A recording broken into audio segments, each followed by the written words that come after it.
ठीक है, क्लास 9 आपका chapter that is atoms and molecules लेके आ गए हैं। बायो तो पढ़ी ली थी, कुछ बच्चों का था कि सर प्लीज थोड़ा केमिस्ट्री भी पढ़ा दो, कोई बात नहीं, केमिस्ट्री भी पढ़ लेते हैं, ज्यादा कुछ है नहीं, छोटा सा चैप्टर है, 25 मिनट में फिर इसको भी ठोकते हैं, रिवीजन करते हैं एक छोटा सा फटाफट। देखो शुरुआत करते हैं, सबसे पहला क्या है, सबसे पहले की बात करते हैं।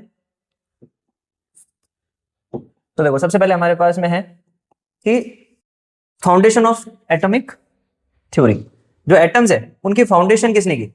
तो सबसे पहले एक बहुत ही हमारे एंशिएंट महर्षि का नाम आता है, महर्षि आनंद। उन्होंने बताया था कि जो सबसे छोटा पार्टिकल होता है, उन्होंने उसको क्या बोला था, परमाणु। उन्होंने कहा था हर कोई छोटे पार्टिकल से बना है, उसको उन्होंने नाम दे दिया था परमाणु। उसके बाद में आए ग्रीस, जो डेमोक्रेटिस थे, उन्होंने कहा कि भाई, उन्होंने एक term the that is atoms, जिन्होंने उनका मीनिंग उन्होंने क्या बताया, दैट इज इंडिविजुअल्स। नेक्स्ट क्या है, उसके बाद में आया आपके एंटोनियो लोवेजर। ये जो भाई साहब थे, इनको कहा जाता है फादर ऑफ मॉडर्न केमिस्ट्री। क्यों कहा जाता है, बिकॉज इन्होंने एक बहुत ही इंपॉर्टेंट लॉ दिया था that is law of conservation of मास। अब ये क्या है, बस इसमें यही है कि आप एक चीज हमेशा आपने कई बार सुना होगा कि atoms can neither be created nor be destroyed. Next देखो नेक्स्ट क्या है, दैट इज सबसे पहली बात करते हैं एटम्स की। तो एटम्स क्या है भाई, the smallest constituent of matter. जो भी मैटर है, जो मैटर जिस चीज का बना है, तो सबसे स्मॉलेस्ट कॉन्स्टिट्यूएंट जो क्या है, मैटर है। ठीक है, लॉस कहता है, सबसे पहला लॉ है हमारे पास में लॉ ऑफ कंजर्वेशन ऑफ मास। बहुत इजी सा लॉ है, क्या कह रहा है, मास can neither be created nor be destroyed. मतलब जो मास होता है वो कभी हम बना नहीं सकते और उसको डिस्ट्रॉय नहीं कर सकते। तो सर क्या होता है, होता कुछ नहीं है। जैसे एग्जांपल यहाँ पे आपको दे रखा है, जो टोटल मास ऑफ रिएक्टेंट होता है। देखो रिएक्टेंट क्या होता है, रिएक्टेंट मींस जो रिएक्ट करेंगे जिससे क्या बनेगा, एक नया प्रोडक्ट बनेगा। तो रिएक्टेंट का मास हमेशा प्रोडक्ट के मास के बराबर होता है। जैसे कि एग्जांपल आपको देखो, यहाँ पे एक स्लाइड दे रखी है, यहाँ पे अगर आप ध्यान से देखोगे तो यहाँ पे आपको दे रखा है कि जो हाइड्रोजन है, नॉर्मल एक वाटर मॉलिक्यूल बना रहे हैं हम। वाटर जो है, देखो हाइड्रोजन अकेला जो होता है बहुत आग लगा देता है। हाइड्रोजन अकेला देखो आग लगा देता है। ऑक्सीजन जो है वो आग लगाने में मदद करता है। देख रहे हो आप, हाइड्रोजन आग लगा देता है, ऑक्सीजन आग लगाने में मदद कर रहा है, लेकिन बेचारे दोनों मिलकर क्या बना देते हैं, वाटर। तो मतलब इसका क्या मतलब है, अगर लाइफ में सही लोग जुड़ गए हो तो हम भी एक, जैसे वाटर कितना शांत होता है वैसे शांत इंसान बन सकते हैं। ठीक है, चलो तो हाइड्रोजन का देखो, यहाँ पे हाइड्रोजन का मास देखो, हाइड्रोजन का मास है जस्ट 2 ग्राम, ऑक्सीजन का मास है 16 ग्राम। तो सर टोटल क्या हो गया, 18 ग्राम। तो मैंने कहा था रिएक्टेंट का मास प्रोडक्ट के मास के क्या होना चाहिए, बराबर होना चाहिए। तो रिएक्टेंट का मास टोटल कितना हो गया, 18। तो देखो प्रोडक्ट का मास भी 18 है। तो ये है law of conservation of mass, that is reactant का mass is always equals to the mass of product. ठीक है जी, नेक्स्ट देखो, नेक्स्ट लॉ क्या है, ये थोड़ा सा हमें ऐसा लगता है, ये क्या कहता है, देखो लॉ ऑफ कांस्टेंट प्रोपोर्शन। ये लॉ क्या कहता है, ये लॉ कहता है elements in a pure compounds are always present in the same proportion by mass. मतलब एक कंपाउंड के अंदर जो एलिमेंट्स होते हैं उनका जो प्रोपोर्शन होता है वो हमेशा सेम होता है। कैसे, जैसे एग्जांपल हम फिर से वाटर का ही लेते हैं। देखो अगर आप वाटर की बात करते हो तो वाटर के अंदर जो प्रोपोर्शन होता है, H2O जो है, इसके अंदर जो प्रोपोर्शन है मास का, वो हमेशा क्या है कि जो हाइड्रोजन है इसका मास होता है 1 और जो ऑक्सीजन है उसका मास क्या होता है 8। ये फिक्स है। अगर आपको दो मॉलिक्यूल ऑफ वाटर बनाना है तो आप क्या करोगे, आप 2 हाइड्रोजन लोगे और ऑक्सीजन का मास कितना हो जाएगा 16। 3 मॉलिक्यूल बनाओगे तो हाइड्रोजन का हो जाएगा 3, इसका कितना हो जाएगा 24। तो मतलब इनका जो रेशियो बाय मास है वो क्या है, फिक्स है। हमेशा इसी रेशियो में आपको वाटर मिलेगा। अगर आप कहते हो कि नहीं मेरा 1:9 आ रहा है, मतलब ये गलत है। तो मतलब कहने का मतलब सीधा सा सिंपल सा यही है कि जो प्रोपोर्शन होता है वो हमेशा क्या रहता है, सेम रहता है। ठीक है, this is law of constant proportion, कि जो प्रोपोर्शन है वो कांस्टेंट रहता है, सेम रहता है। जैसे कि वाटर में 2:16 होता है, क्योंकि 2 इसका होता है मास हाइड्रोजन का, ऑक्सीजन का कितना होता है 16। तो 16 और 8 2 डिवाइड करोगे तो 1:8 आ जाएगा। तो अगर आपको वाटर कभी भी बनाना है तो they always will be in the ratio of 1:8। Next देखो क्या कह रहा है, नेक्स्ट आपका कह रहा है कि डेल्टन ने कहा कि जो मैटर है वो एक इंडिविजुअल एटम का बना होता है। हर मैटर, चाहे आप, मैं, कुर्सी, ये टेबल, ये पेन, सब कुछ एक एटम का मिलकर बना है। ठीक है, इसने क्या कहा, एटम जो होते हैं एलिमेंट्स आर आइडेंटिकल। एक एलिमेंट के जो एटम्स होते हैं, जैसे एग्जांपल आप O2 लेते हो, O2 एक एलिमेंट है। अब ऑक्सीजन के अंदर जितने भी एलिमेंट होंगे वो सारे के सारे आइडेंटिकल होंगे, मतलब सारे के सारे एटम किसके होंगे, ऑक्सीजन के होंगे। तो ये भी यही कह रहा है। नेक्स्ट इसने क्या कहा, chemical reaction are rearrange of atom. जो केमिकल रिएक्शंस होती है उसमें क्या होता है, एटम्स अपने आप को रीअरेंज करते हैं। तो सही बात है ना, एटम जैसे एग्जांपल अभी H2O की बात की तो H था, O था, और H और O ने अपने आप को रीअरेंज करके क्या बना लिया, H2O बना लिया। तो केमिकल रिएक्शन और कुछ भी नहीं है, बस एटम्स का क्या है, रीअरेंजमेंट है। Atoms combined in fixed small whole number ratio to form compounds. ये हमने अभी बात की थी, एटम हमेशा फिक्स रेशियो में ऐड होते हैं ताकि वो क्या बना सके, कंपाउंड बना सके। लेकिन ये बहुत कुछ तो बता गए, कुछ चीजें वो नहीं बता पाए। क्या नहीं बता पाए? देखो ड्रॉबैक्स की बात करते हैं, उनका पहला ड्रॉबैक क्या था? Atoms are divisible. मेड देखो उन्होंने कहा कि एटम जो होता है वो इंडिविजुअल होता है, अकेला रहता है, लेकिन ऐसा तो नहीं है। बाद में ये पता पड़ा कि एटम्स के अंदर क्या क्या होते हैं, प्रोटॉन्स होते हैं, इलेक्ट्रॉन्स होते हैं, न्यूट्रॉन्स होते हैं, पर इन चीजों को उन्होंने एक्सप्लेन ही नहीं किया। नेक्स्ट, आइसोटोप्स के बारे में उन्होंने हमें कुछ नहीं बताया कि जैसे एग्जाम्पल कार्बन है, तो कार्बन C12 में भी है और C14 में भी है, तो इसके बारे में वो हमें नहीं बता पाया। कार्बन C12, कार्बन C14 के बारे में उन्होंने हमें कुछ बताया नहीं, तो वो आइसोटोप्स के बारे में नहीं बता पाए। नेक्स्ट चैप्टर में पढ़ते हैं ना आइसोटोप्स, आइसोबार्स, तो उसके बारे में नहीं बता पाए। आइसोबार्स के बारे में हमें वो नहीं बता पाया कुछ भी, कि भाई ऐसा क्यों है कि किसी का एटॉमिक नंबर अलग है। जैसे कि एग्जांपल हम बात करते तो इनका नंबर अलग है, इसका हो गया 19, इसका हो गया 20, लेकिन इनका जो अगर आप एटॉमिक मास देखते हो, मतलब मास नंबर देखते हो तो 40 है, तो ऐसा क्यों, इसके बारे में वो नहीं बता पाए। नेक्स्ट की बात करते हैं तो nuclear reaction, matter can be converted into energy, इनके बारे में भी उन्हें बता पाए कि एक मैटर जो है उसको हम एनर्जी में भी कन्वर्ट कर सकते हैं, इसके बारे में तो वो कुछ बता ही नहीं पाए। तो ये सारे ड्रॉबैक्स थे जो कि मॉडर्न डिस्कवरीज हुई, जो कि बाद में हम पढ़ते हैं, लेकिन उस टाइम डेल्टन इनके बारे में नहीं बता पाए थे। ठीक है, नेक्स्ट देखो क्या कह रहे हैं। अब मॉडर्न डे सिंबल क्या है, तो देखो पहले जो है आपके ये जो डेल्टन भाई साहब थे उस केस में ये इन्होंने हाइड्रोजन को ऐसे डिनोट किया, ऑक्सीजन को ऐसे, सल्फर को ऐसे, मतलब जो पुराने सिंबल्स थे तो वो कुछ इस तरह के बनाए गए। लेकिन आप सर ऐसे याद कर होते हैं क्या, मतलब आपको कोई ऑक्सीजन कहे तो आपको ऐसा गोला बनाना है, हाइड्रोजन कहे तो गोला बना के उसके बीच में डॉट करना है, ये कोई याद होते थे? तो बाद में मॉडर्न नेमिंग हुई, मॉडर्न नेमिंग जिसको हम क्या बोलते हैं, IUPAC सिंबल नेमिंग। इसमें बहुत सिंपल सा किया गया, जैसे कि एग्जाम्पल हाइड्रोजन है तो हाइड्रोजन को नाम क्या दे दिया H, कार्बन को क्या दे दिया C, सोडियम को क्या दे दिया Na, आयरन को क्या दे दिया Fe, आपके कॉपर को क्या दे दिया Cu, कैल्शियम को क्या दे दिया Ca।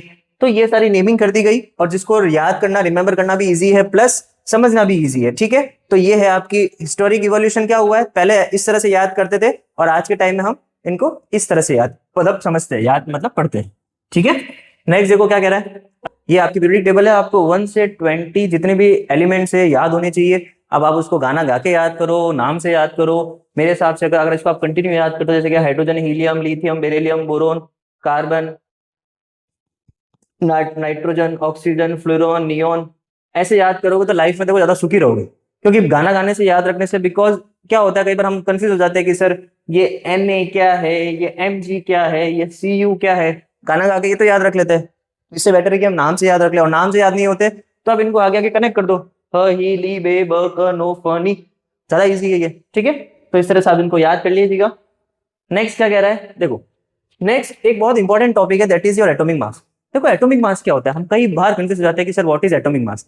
देखो एटॉमिक मास कुछ है नहीं, जैसे एक वो वेइंग मशीन होती है ना, वेइंग मशीन है आपके पास में, यहाँ पे आपने हाइड्रोजन का वेट रखा है, मतलब हाइड्रोजन को रखा है, और यहाँ पे आपने सिर्फ और सिर्फ क्या रखा है, वो 1/12 जो पीस था, जो आपने कट किया था 1/12 पीस, जो 1/12 पीस आपने कट किया था वो आपने रखा है। तो इनका जो मास है वो अप्रोक्सीमेटली क्या आता है, बराबर आता है। And this is your atomic mass unit. क्या कहती है ये कहती है कि 1 AMU मतलब एक एटॉमिक मास यूनिट जो होता है, it is defined as the 1/12 the mass of a carbon 12 atom. मतलब जो कार्बन 12 एटम होता है उसका 1/12 जो मास होता है उसके बराबर होती है क्या, 1 AMU। बहुत इंपॉर्टेंट है, कई बार डेफिनेशन पूछ लेते हैं, वापस समझ लो। 1 AMU क्या है, 1 AMU is the equals to 1/12 of carbon 12 atom. जो कार्बन 12 एटम है उसका 1/12 जो मास होता है उसके बराबर होती है क्या, 1 AMU। ठीक है, नेक्स्ट इसमें क्या है, एटॉमिक मास कॉन्सेप्ट क्या होता है कि भाई इसके अंदर टोटल प्रोटॉन कितने हैं, न्यूट्रॉन कितने हैं, इन दोनों को ऐड करोगे तो क्या आ जाएगा आपका मास नंबर, ये तो पढ़ा होगा अगले चैप्टर में।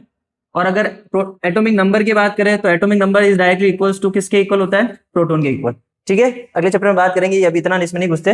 नेक्स्ट देखो, अब ये क्या है, ये कुछ भी नहीं है। अब सर आपने एटॉमिक मास तो बता दिया, अब एटॉमिक मास को फाइंड कैसे करते हैं, जैसे मान लो कुछ क्वेश्चन आया कि जैसे अभी मॉलिक्यूलर मास, फॉर्मूला मास से पढ़ेंगे, अब किसी का मास निकालना तो हम कैसे निकाले सर, ये सबसे बड़ा डर है। देखो डरना नहीं है, अगर आपको किसी का एटॉमिक मास निकालना है उसका एक बहुत ही रामबाण इलाज है। कैसे, अगर वो इवन नंबर पे है, जैसे एग्जांपल बात करो हीलियम, हीलियम कितने नंबर पे, 2 नंबर पे, तो अगर वो इवन नंबर पे है तो आपको कुछ नहीं करना है, एक फॉर्मूला है 2 × n। अगर कोई चीज इवन पे है तो आप इसको 2 से मल्टीप्लाई कर दो, तो 2 को 2 से मल्टीप्लाई किया कितना आया, 4। देखो इसका एटॉमिक मास कितना होता है, 4। अगर कोई और नंबर पे, जैसे कि हम बात करते हैं, जैसे कि हम फ्लोरीन की बात करते हैं, फ्लोरीन कितने नंबर पे आपके, 9 नंबर पे, तो अगर कोई और नंबर पे हो तो ये जो फॉर्मूला है थोड़ा सा चेंज हो जाता है, ये हो जाता है 2n+1। कैसे निकालेंगे, 9 × 2 कितना हो गया, 18 + 1 19। देखो आपका एटॉमिक मास आ गया 19। तो बहुत सिंपल सा है, if the atomic number is in even तो आप उसमें क्या करोगे, 2 से मल्टीप्लाई, और अगर ऑड है तो 2 से मल्टीप्लाई तो करोगे ही, प्लस उसमें 1 क्या कर दोगे, ऐड कर दोगे। लेकिन सर पढ़ क्या रहे हम, साइंस, और साइंस में जितना कॉन्सेप्ट नहीं आया उतना तो एक्सेप्शन आ गया। एक्सेप्शन क्या है, देखो एक्सेप्शन कुछ भी नहीं है, यहाँ पे आपके नीचे लिख रखा है देयर आर टोटल 5 एक्सेप्शन जो आपको याद रखने, कि आपको तो मैं तो करूँ 5 भी याद नहीं रखने, 3 ही याद रखने, 3 तो याद रख ही सकते हैं। पहला क्या है, हाइड्रोजन का, अगर आप हाइड्रोजन की बात करते हो तो इस फॉर्मूले के हिसाब से उसका मास तो ज्यादा आता है, लेकिन उसका मास कितना होता है सर, सिर्फ और सिर्फ कितना होता है, 1 होता है, ये हमें याद रखना है। नेक्स्ट बात करें तो नाइट्रोजन की, नाइट्रोजन देखो 7 नंबर पे आता है, तो हमारे फॉर्मूले के हिसाब से 7 × 2 + 1 कितना हो गया, 15। पर सर गेम है यहाँ पे, यहाँ 15 नहीं होता है, यहाँ कितना होता है सर, 14 ही होता है, ये हमें याद रखना है। क्लोरीन की बात करें तो देखो क्लोरीन आता है 17 पे, तो 17 × 2 + 1 विच इज 35, बट क्लोरीन का एटॉमिक मास होता है 35.5। 3 ही एक्सेप्शन याद रख लेना, बहुत है, बाकी सब आपके जितने भी एटॉमिक मास है वो आपके कहां से निकल जाएंगे, इस फॉर्मूले से निकल जाएंगे, जो हमारा रामबाण इलाज है क्या है, इवन है तो 2 से मल्टीप्लाई, ऑड है तो 2 से मल्टीप्लाई +1। ठीक है, नेक्स्ट देखो क्या कह रहा है, देखो नेक्स्ट क्या है, एटम्स कैसे एग्जिस्ट करते हैं। देखो एटम जो है उन सबको स्टेबल फॉर्म में जाना है। जैसे एग्जांपल, अकेला इंसान देखो हमेशा कमजोर होता है, आपने वो कहानी सुनी होगी ना बचपन में, कि एक पिताजी ने एक लकड़ी सबको दी, उन्होंने तोड़ दी, फिर उसको गट्ठर बना दिया, मतलब ऐसे पूरा उसको जोड़ दिया, फिर कोई तोड़ नहीं पाया। तो वैसे ही एटम्स जो होते हैं वो अकेले तो हमेशा कमजोर होते हैं, तो एटम्स क्या करते हैं, वो किसी के साथ में बॉन्ड्स बना लेते हैं, वो किसी ना किसी फॉर्म में चले जाते हैं ताकि वो क्या हो सके, स्टेबल हो सके। तो एटम्स जो होते हैं वो क्या होते हैं, सबसे पहले देखो नोबल गैसेस होती है कुछ, नोबल गैसेस क्या होती है, इनको हम इनर्ट गैसेस भी बोलते हैं, प्लस ये होती है एकदम स्टेबल, वो एग्जिस्ट करती है सिंगल प्लस अपने स्टेबल एटम्स, क्योंकि इनके जो आउटर मोस्ट शेल होती है, आपने पढ़ा होगा नेक्स्ट चैप्टर में, आउटर मोस्ट शेल जो होती है उसकी वैलेंसीज क्या होती है, कंप्लीट होती है, इनके पास में कोई वैलेंस इलेक्ट्रॉन नहीं है, कोई खाली जगह नहीं है, इसलिए ये स्टेबल होते हैं और ये अकेले रह लेते हैं। लेकिन अगर हम बात करें कुछ और भी दूसरे एटम्स की, तो वो आयोनिक फॉर्म में भी रहते हैं। आयोनिक फॉर्म क्या होती है, 2 चार्ज होते हैं प्लस और माइनस, अगर वो पॉजिटिव चार्ज में है तो उनको हम कैटायंस बोलते हैं, नेगेटिव चार्ज में है तो हम उनको एनायंस बोलते हैं। अब ये पॉजिटिव नेगेटिव कौन होता है, तो ध्यान से सुनो, जो इलेक्ट्रॉन को दे देना, बेचारा कोई दयालु होता है ना, वो क्या बात, जा बेटा तू जला जा, तो अगर कोई इलेक्ट्रॉन को दे दे तो वो होता है पॉजिटिव चार्ज। लेकिन कोई ऐसा होता है ना कि नहीं मैं जाता नहीं, मैं तो लूंगा, ऐसा होता है ना कुछ ऐसे वो लोग, तो अगर ऐसा कोई है जो इलेक्ट्रॉन को ले रहा है तो उस पर आता है नेगेटिव चार्ज। अब ये पॉजिटिव नेगेटिव क्यों हो रहा है, वो बेटा वो भी इसलिए हो रहा है ताकि वो जो एटम है वो क्या हो सके, स्टेबल हो सके। जैसे एग्जांपल मैं आपको समझाऊं, क्लोरीन की बात करते हैं, तो क्लोरीन के जो आउटर मोस्ट शेल होती है उसमें देखो क्या होता है, जैसे या फिर आप एनी की बात करो तो इसके आउटर मोस्ट शेल में एक फालतू इलेक्ट्रॉन पड़ा है, तो ये क्या करता है, उस फालतू इलेक्ट्रॉन का कहता है बाय बाय, चले जाओ, क्योंकि वो जब चला जाएगा ना तो वो क्या हो जाएगी, स्टेबल बन जाएगी, किसके जैसे, नोबल गैसेस जैसे। इसलिए मैंने आपको कहा एटम्स को स्टेबल होना है, तो एक स्टेबल होने का तरीका ये है कि वो आयोनिक चार्ज बना लेते, या तो दे देते या इलेक्ट्रॉन्स ले लेते। इसके अलावा क्या है, सबसे सिंपल, वो किसी के साथ में जोड़े में चले जाते हैं। कैसे, हम उनको कहते हैं क्या, मॉलिक्यूल्स। और आपको पता होगा अगर मॉलिक्यूल्स बन जाते हैं, साथ साथ रह लोगे किसी के, और आप एक दोनों को मजबूत कर दोगे तो खुशी खुशी रहोगे। कैसे, जैसे एग्जांपल ऑक्सीजन, तो ऑक्सीजन क्या कहता है, ऑक्सीजन कहता है मैं अकेला नहीं रहता, मैं मेरे दूसरे वाले ऑक्सीजन के साथ में एक भाई क्या करूंगा, एक बॉन्ड बना के रहूंगा, भाई भाई के साथ रहूंगा, तो वो दोनों साथ रहते हैं और वो क्या बन जाते हैं, स्टेबल बन जाते हैं। तो हमेशा आप देखते होंगे हम ऑक्सीजन को O2 ही लिखते हैं, कभी हम O कहीं नहीं पढ़ते, बहुत रेयरली पढ़ते हैं। ऐसा क्यों, बिकॉज ऑक्सीजन जो है वो अपने सिंगल फॉर्म में क्या होता है, अनस्टेबल होता है, उसको स्टेबल होने के लिए वो क्या बन जाता है, O2 बन जाता है। प्लस कई कंपाउंड भी बनते हैं, जैसे एग्जांपल देखो H2O पढ़ा था हमने। अब H2O क्यों बना, H2O इसलिए बना है बिकॉज ऑक्सीजन और हाइड्रोजन क्या होना चाहते हैं, स्टेबल होना चाहते हैं, तो दोनों एटम्स ने बॉन्ड बनाया।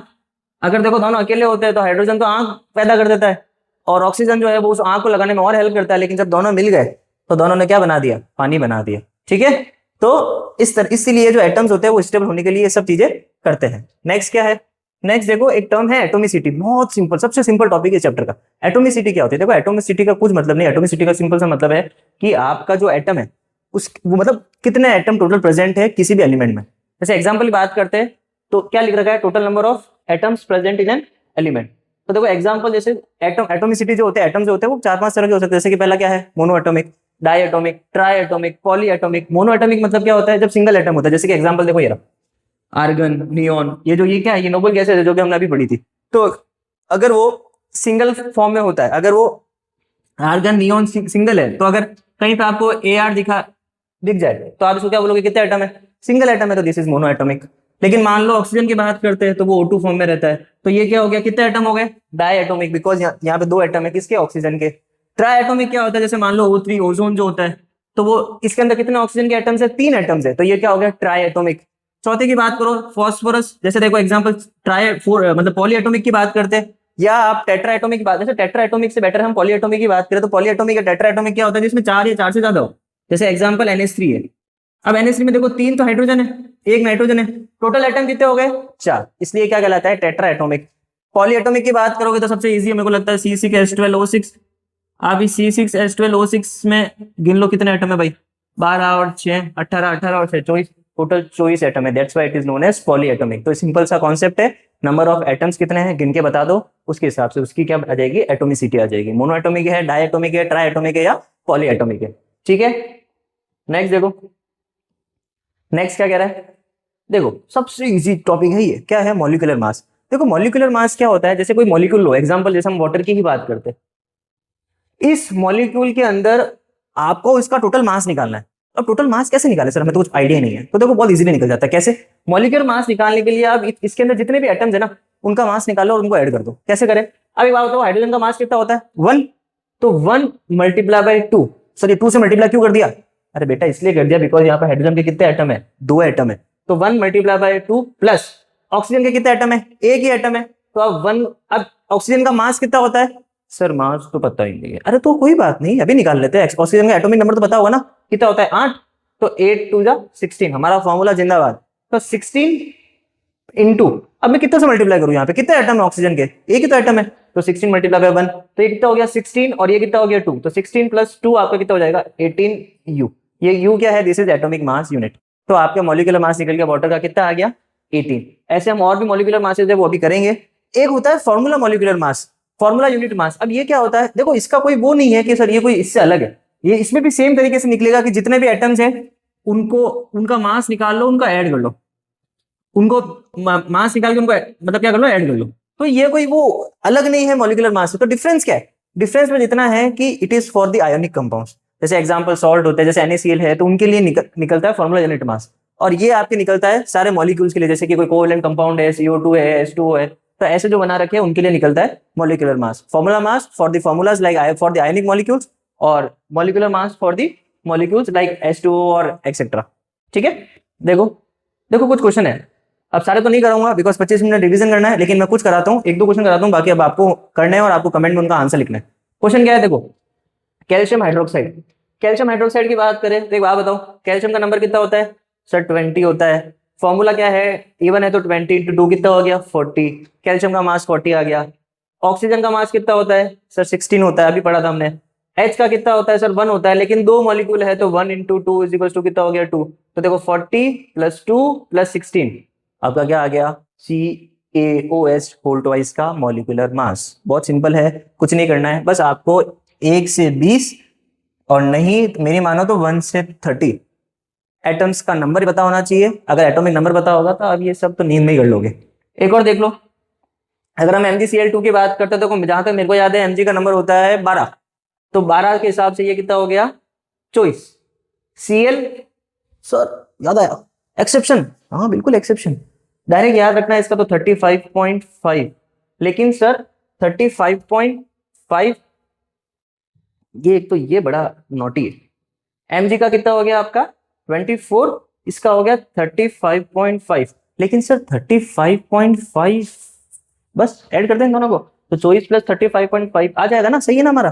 अरे एक बात बताओ, Cl कितने हैं, सर 2 एटम है टोटल, इसमें एटम कितने हैं, अगर टोटल एटम पूछ ले तो इसमें 3 एटम हुए ना, 2 Cl के 1 Mg का, तो टोटल 3 एटम है, तो हमने तो 2 का ही निकाला है, एक और का निकालना पड़ेगा। तो क्या करो, इसको 2 से मल्टीप्लाई कर दो, जो आंसर आएगा उन दोनों को ऐड कर देना, आपका आंसर आ जाएगा।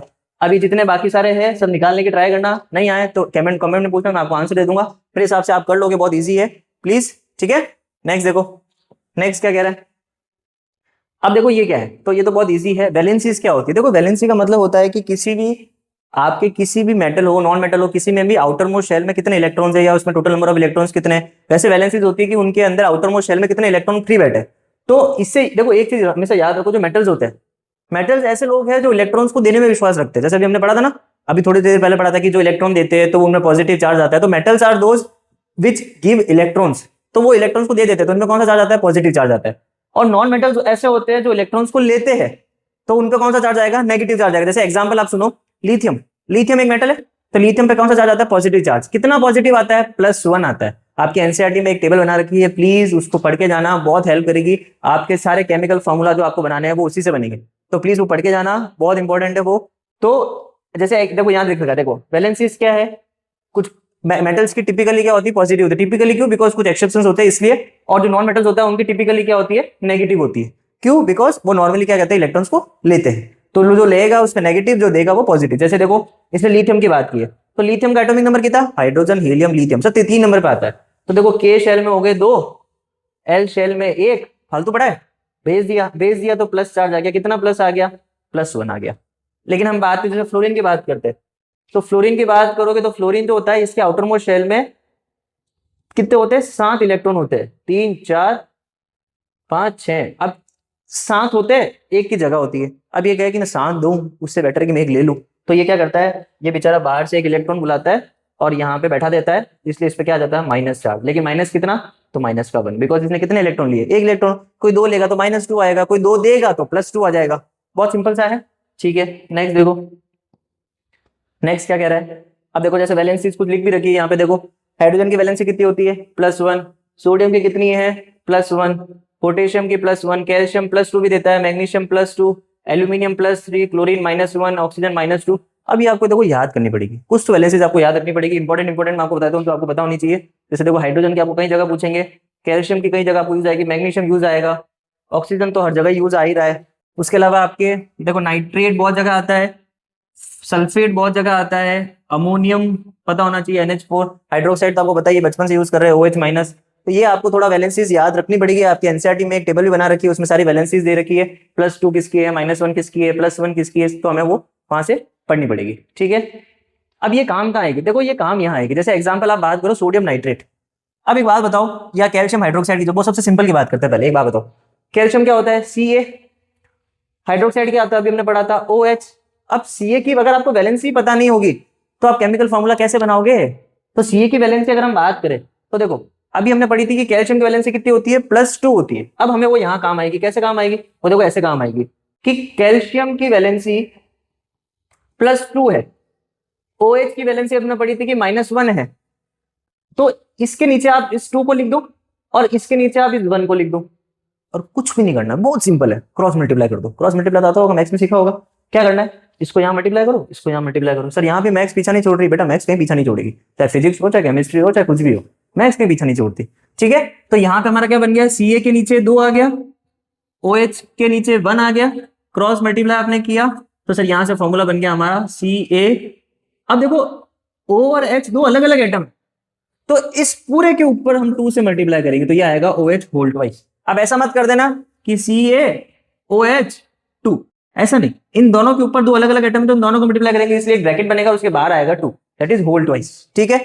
और देखते हैं और भी कोई, देखो जैसे एग्जांपल हम बात करते हैं मैग्नीशियम क्लोराइड की। तो देखो मैग्नीशियम जो होता है वो Mg होता है, क्लोराइड जो होता है वो Cl होता है। आपको पता होता है Mg की होती है 2+, Cl की होती है -1, क्रॉस मल्टीप्लाई कर लो, फिर से क्या बन जाएगा, तो Mg को 1 से मल्टीप्लाई किया तो Mg आ गया, Cl को 2 से किया तो देखो Cl2 आ गया। अब ये पूछोगे सर यहाँ होल ट्वाइस क्यों नहीं आया, अरे मूर्खो, Cl कोई अलग अलग एटम नहीं है, Cl खुद एक एटम है, क्लोरीन एक खुद एटम है, C और L क्लोरीन होता है, तो Cl के अलग अलग एटम नहीं है, यहाँ होल ट्वाइस आएगा, इसलिए यहाँ पे क्या आएगा, MgCl2।